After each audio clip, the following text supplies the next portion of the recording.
Bonjour, c'est le show. On se retrouve pour une nouvelle vidéo, cette fois-ci sur le bas du berger, mais maintenant le contré. Alors, je n'avais pas fait une vidéo concrète sur comment jouer le bas du berger, j'en avais fait un short qui était assez rapide, je n'ai pas eu de retour forcément. Donc ce mat du berger est assez simple à jouer, surtout pour les débutants, parce que forcément étant débutant, on veut jouer ce mat du berger, c'est quelque chose entre guillemets d'un peu stylé, parce que c'est un mat en 3 coups efficace et qui fait peur aux débutants.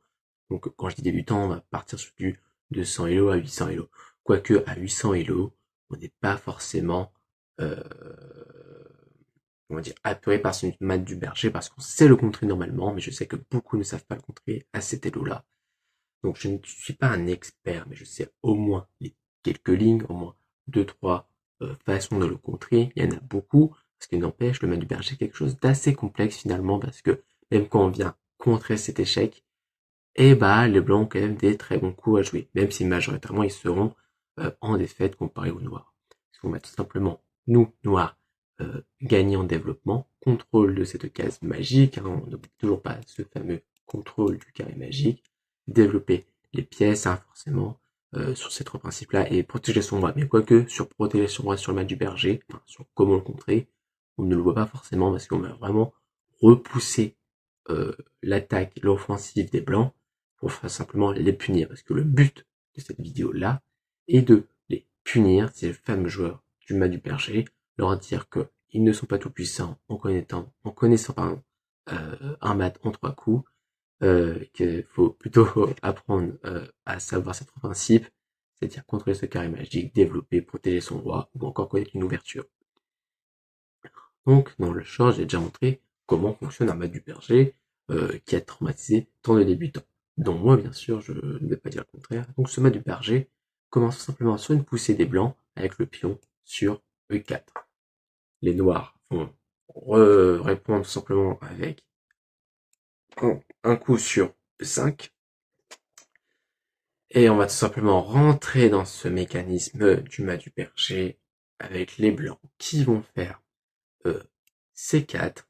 Les noirs qui vont généralement faire un coup de développement qui est logique en soi, c'est tout simplement de venir mettre cavalier sur C6, ce qui n'est pas une erreur parce qu'on vient tout simplement protéger ce pion-là, contrôler ses cases, développer ses pièces, ce qui est vraiment logique.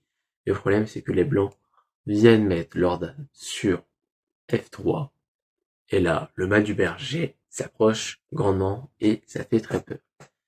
Alors la plupart du temps, les joueurs noirs vont faire des coups de développement sans trop prêter attention à ce fameux mat du berger avec cette pression de fou reine sur ce pauvre petit pion sur F7.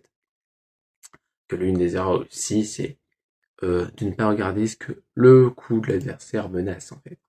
Toujours regarder ça. Alors oui, c'est vrai, on le fait pas tout le temps, on oublie, on se dit, oh, c'est pas grave, il y a pas vraiment, c'est une dame qui sort, ok, mais bon, il sort une dame assez tôt, c'est dangereux ou pas, on sait pas trop, on fait pas spécialement attention.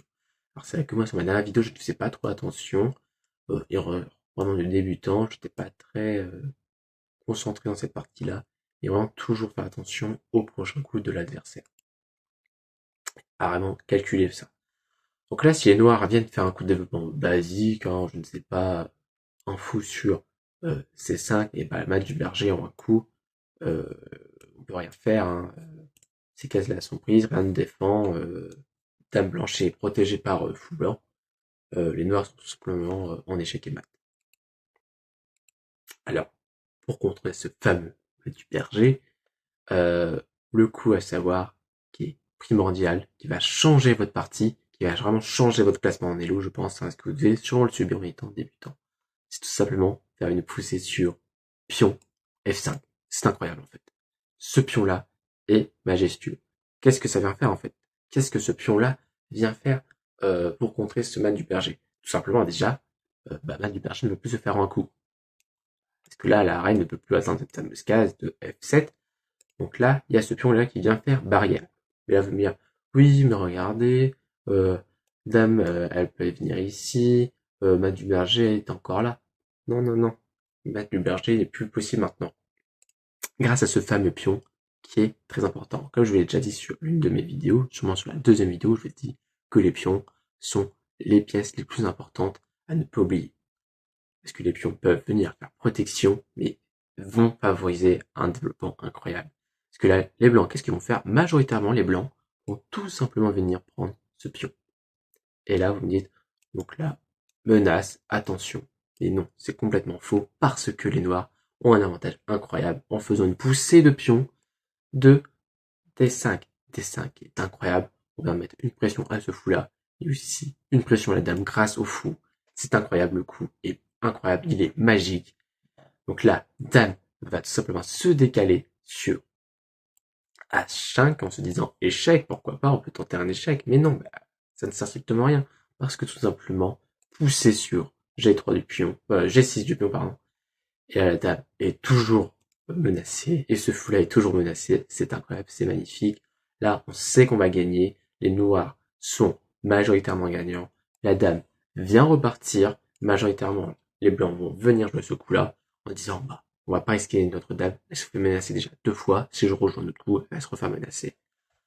Donc là, nous, on gagne ce fou-là, c'est incroyable, on a déjà un bon petit développement à peu près, hein, c'est-à-dire qu'on a quand même le contrôle. Ici, on a un contrôle qui est là. Ce pauvre petit pion blanc, on va vite le récupérer. On a sûrement un grand rock qui peut peut-être se préparer. Mais là, tout simplement, les noirs sont majoritaires. On vient vraiment gagner cette partie. Donc là, c'est la première façon de contrer ce mat du berger. Donc là, dans cette notre explication, dans cet autre exemple, les blancs, les blancs peuvent faire un autre coup, c'est-à-dire H5. H5, ils se disent, ok, il veut contrer là, mais moi j'ai une autre carte pour faire mettre du berger. C'est le coup sûrement le plus joué par rapport au blanc. C'est se dire, on a encore l'échec, on est fixé sur cet échec et mat qui est simple et efficace à faire. Mais détrompez-vous, on revient encore contrer cet échec tout simplement avec G6. G6 qui refait la même. On vient remettre ici le cavalier, la reine ici sur cette fameuse case. F3. On revient sur la position de départ. Ça ressemble assez atypiquement à, à la première explication. Et du coup, je vous conseille absolument de jouer le cavalier qu'on a déjà développé, qui est prêt à venir menacer le système, enfin vraiment la fondation des blancs, avec tout simplement D4. D4, c'est pas magnifique quand même. On vient menacer cette reine, on vient menacer ce pion-là en faisant une fourchette sur roi et tour. C'est incroyable. Donc là, les blancs vont tout simplement venir protéger ici, forcément, on ne peut pas se prendre une fourchette. Et puis là, vraiment, les noirs, on est quand même plutôt bien développés, hein, on est vraiment sur un contrôle du centre plutôt optimal. C'est vraiment très très bien. Donc là, on continue sur un développement. Les blancs, ne peuvent plus rien faire. Ils ont rien développé en soi. Nous, on a vraiment un bon développement. Eux, ils ont que 2 pièces. Nous, on peut faire ce qu'on veut. Ensuite, on peut revenir, je sais pas, jouer un cavalier, jouer un fou. On peut faire tellement de choses maintenant. C'est vraiment ce qui est crucial, c'est qu'on gagne. Même si on gagne pas de matériel, on gagne en développement et en contrôle du centre. Donc là, on va revenir du coup sur cette position encore là de départ, qui est tout simplement la reine sur F3 et notre pion sur F5. Alors, il reste encore quelques explications à faire, c'est-à-dire que là, les blancs ont encore une multitude de coups, de possibilités à faire, que je ne connais pas toutes, bien sûr. Enfin, je connais, mais je ne connais pas par cœur, donc je ne peux pas vous les montrer. Mais ce sont des coups qui sont très rarement joués, même s'ils sont très bons. J'en ferai peut-être une deuxième vidéo, je pense, hein, quand je connaîtrai cette fois-ci par cœur toutes les lignes des blancs et comment les contrer. Parce que en vrai, chaque ligne des blancs est contrable, je crois, parce que on tient tellement à Notre-Dame qu'on doit la faire partir. Donc là, à ce coup-là, qu'est-ce qu'on peut faire? Enfin, qu'est-ce que les blancs peuvent faire? Tout simplement, les blancs peuvent venir prendre sur F5. Bon, ça ne change pas grand-chose. On revient encore faire ce fameux cavalier sur D4. On remenace la dame et une fourchette. Il faut faire très attention, surtout qu'on contrôle encore ceci. Donc là, les blancs vont sûrement revenir là. Donc là, on revient sur quasiment la totalité de ce qu'on avait fait tout à l'heure. C'est juste que faut faire très attention à ça. Et le problème surtout aussi, c'est que par rapport à là, on revient surtout aussi à faire un cavalier qui est là. On peut faire un cavalier ici sur F6.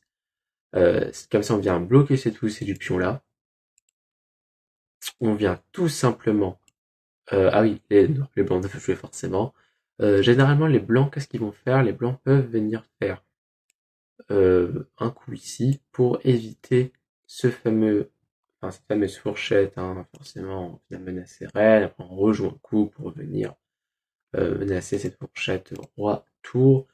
Donc les blancs vont majoritairement faire ce coup-là. Nous, on revient faire ici, on remenace ce fou-là, ce qui est très très intéressant pour nous. Et qu'est-ce que les blancs vont faire? Les blancs vont simplement protéger leur fou, forcément. Ils vont mettre aussi une menace avec d'autres cavaliers qui est là en disant c'est parfait, on va gagner quand même une pièce, surtout qu'on a un échec ici possible à faire. Mais si on réfléchit bien, ce coup-là, c'est pas très intéressant hein, pour les blancs parce que c'est plus perdant qu'autre chose. Parce que nous, les noirs, après ce coup-là, on vient tout simplement faire E4, E4. C'est magique, c'est incroyable. Comme sur les autres coups précédemment, forcément, on vient remettre une pression ici. Les blancs vont venir faire une prise ici. On prend parce qu'on est en échec forcément. Et les blancs, vous voulez qu'ils fassent quoi forcément? Les blancs ne peuvent plus rien faire. Ils vont pas laisser leur dame là, sinon on gagne la dame et ce serait triste pour eux. Donc ils peuvent faire quoi? Ils peuvent faire échec là, mais échec là, bah non forcément parce qu'il y a le cavalier qui est là, on vient le prendre et c'est foutu pour eux. Donc là, tout simplement les blancs, qu'est-ce qu'ils peuvent faire? Il y a pas vraiment de solution là pour les blancs. Là, ils perdent en développement. Euh, Même moi, je suis perdu. Je sais pas ce qu'ils peuvent faire les blancs. Ce que peuvent faire les blancs. Les blancs peuvent revenir ici. Les noirs gagnent l'avantage, forcément. On a contrôle de centre avec deux pièces mineures, certes, mais c'est parfait. Surtout avec cavalier qui vient défendre ici. Reine qui défend là. Là, du coup, bah, on vient gagner ici. On gagne toutes les pièces. On gagne un fou et un pion. On a le contrôle du centre. On prépare un petit roc après, en dégageant le fou. Je ne sais où, parce que les blancs doivent aussi jouer un coup de développement, mais regardez même le coup de développement des blancs. Euh, Si les blancs font ça, bah nous on fait ça, et puis c'est perdu quoi. Enfin, le fou protège toujours ici. Cavalier, bah, il peut pas se mettre là, il peut ni se mettre là, parce qu'il y a simplement le fou qui va prendre là, et bah, pourquoi pas. Et puis bon, un cavalier au bord, c'est un cavalier mort, je le répète, c'est pas vraiment adéquat de le faire. Le cavalier sur G1, bah lui c'est pareil, hein, c'est quasiment la même chose, hein, sauf que là, qu'est-ce qu'il va faire? Il va menacer là, là, mais bon, alors, rien ne l'accompagne en fait. Donc tout simplement, les noirs sont majoritaires. Et là, on vient tout simplement contrer. On a contré à chaque fois ce du berger, tout en gagnant en développement, en occupant ce carré magique, et en préparant un grand roc ou petit roc. Donc vraiment, on est plutôt pas mal sur ce contre du mat du berger. Donc je pense qu'on a fait le tour de ce que je connais. Je ne vois pas d'autres idées. Parce que tout simplement je ne connais pas les autres ouvertures, il doit en rester au moins 3 ou 4 quand même, hein, ce qui est assez nombreux. Ouais, parce que vraiment, il y avait sûrement cette possibilité de contre un mat du berger. Surtout que cette, euh, cette façon de contrer le mat du berger en faisant ça, bah c'est complètement bête. Et surtout quand on vient faire ici, bah là vous êtes sûr de gagner totalement. Parce que là, en fait, c'est le mouvement maître de contrer cet échec. Parce que bah, même si la dame vient là, bah, on revient faire ça. Surtout cette position-là, elle se retrouve assez simplement dans les contres du mat du berger parce qu'on c'est les coups majoritaires que les blancs vont faire en fait. J'ai pas d'explication autre que ça, c'est que vraiment, bah, cette position-là, on sait très bien qu'on va la retrouver assez rapidement. Les blancs reviennent là, et puis voilà. Donc merci pour euh, d'avoir regardé cette vidéo, pardon. Et n'hésitez pas à la liker. On se retrouve pour d'autres vidéos. Merci à vous. Au revoir.